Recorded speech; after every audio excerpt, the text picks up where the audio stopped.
Poursuivons notre voyage dans le monde de la cybercriminalité par un aperçu rapide des outils et moyens utilisés par les cybercriminels. Tout d'abord, le Dark Web. Le Dark Web, ou Darknet, est le support des activités criminelles. Le Dark Web est utilisé par toutes sortes de cybercriminels pour communiquer, stocker des données illicites ou recueillies de façon illicite, ou encore pour mener tout type de transactions illégales.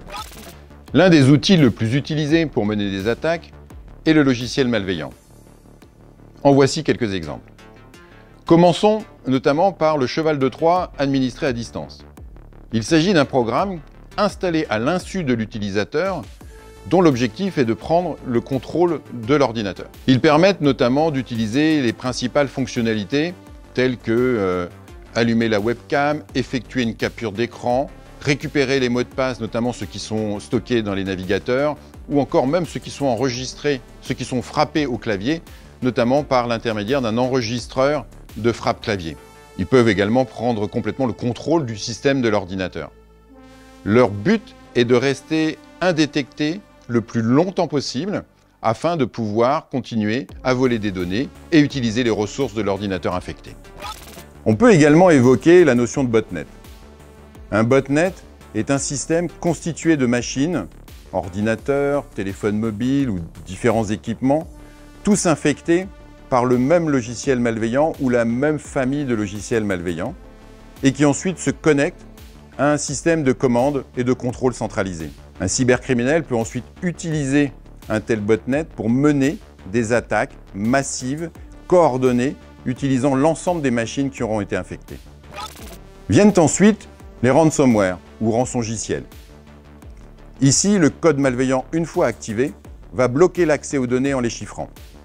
Il est ensuite demandé une rançon afin d'obtenir la clé qui va permettre le déchiffrement et la restauration des données. On a pu voir ces dernières années une véritable explosion de ce type d'attaque.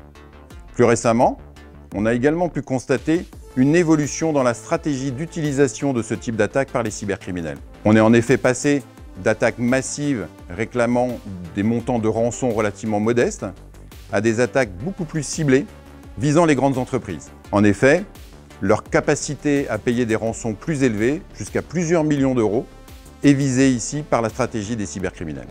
On peut ainsi voir qu'il existe toute une série de virus ou de chevaux de Troie permettant la destruction ou le vol de vos données. Il est possible effectivement à un code malveillant de combiner différentes fonctions.